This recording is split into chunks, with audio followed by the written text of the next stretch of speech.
The future, as we know, is very unpredictable. The best minds in the best institutions generally get it wrong. This is in technology, this is in the area of politics, where pundits, the CIA, MI6 always get it wrong, and it's clearly in the area of finance, where the institutions established to think about the future, the IMF, the BIS, the Financial Stability Forum, couldn't see what was coming. Over 20,000 economists whose job it is, competitive entry to get there, couldn't see what was happening. Globalization is getting more complex, and this change is getting more rapid. The future will be more unpredictable. Urbanization, integration, coming together leads to a new renaissance. It did this 1,000 years ago. The last 40 years have been extraordinary times. Life expectancy has gone up by about 25 years. It took from the Stone Age to achieve that. Income has gone up for the majority of the world's population, despite the population going up by about 2 billion people over this period. And illiteracy has gone down from a half to about a quarter of the people on Earth. A huge opportunity, unleashing of new potential for innovation, for development. But there's an underbelly. There are two Achilles heels of globalization. There's the Achilles heel of growing inequality, those that are left out, those that feel angry, those that are not participating. Globalization has not been inclusive. The second Achilles heel is complexity, a growing fragility, a growing brittleness. What happens in one place very quickly affects everything else. This is systemic risk, systemic shock. We've seen it in the financial crisis, we've seen it in the pandemic flu. It will become virulent, and it's something we have to build resilience again.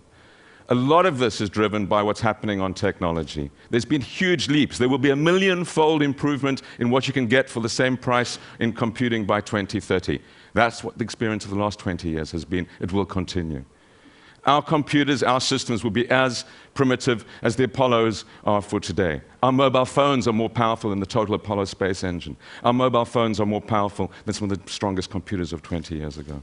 So what will this do? It will create huge opportunities in technology. Miniaturization as well. There will be invisible capacity in our bodies, in our brains, and in the air. This is a dust mite on a nano replica.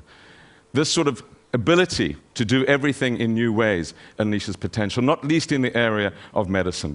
This is a stem cell that we've developed here in Oxford from an embryonic stem cell. We can develop any part of the body. Increasingly over time, this will be possible from our own skin, able to replicate parts of the body. Fantastic potential for regenerative medicine. I don't think there'll be a Special Olympics long after 2030 because of this capacity to regenerate parts of the body. But the question is, who will have it? The other major development is going to be in the area of what can happen on genetics.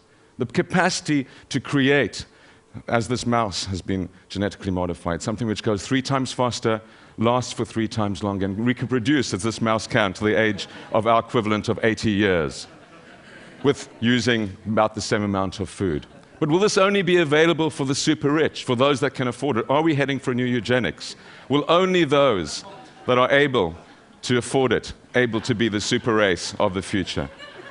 So the big question for us is, how do we manage this technological change? How do we ensure that it creates a more inclusive technology? A technology which means that not only as we grow older, but we can also grow wiser, and that we're able to support the populations of the future. One of the most dramatic manifestations of these improvements will be moving from population pyramids to what we might term population coffins. There's unlikely to be a pension or retirement age in 2030. These will be redundant concepts. And this isn't only something of the West. The most dramatic changes will be the skyscraper type of new pyramids that will take place in China and in many other countries. So forget about retirements if you're young, forget about pensions, think about life and where it's going to be going. Of course, migration will become even more important. The war on talent, the need to attract people at all skill ranges, to push us around in our wheelchairs, but also to drive our economies and our innovation will be vital.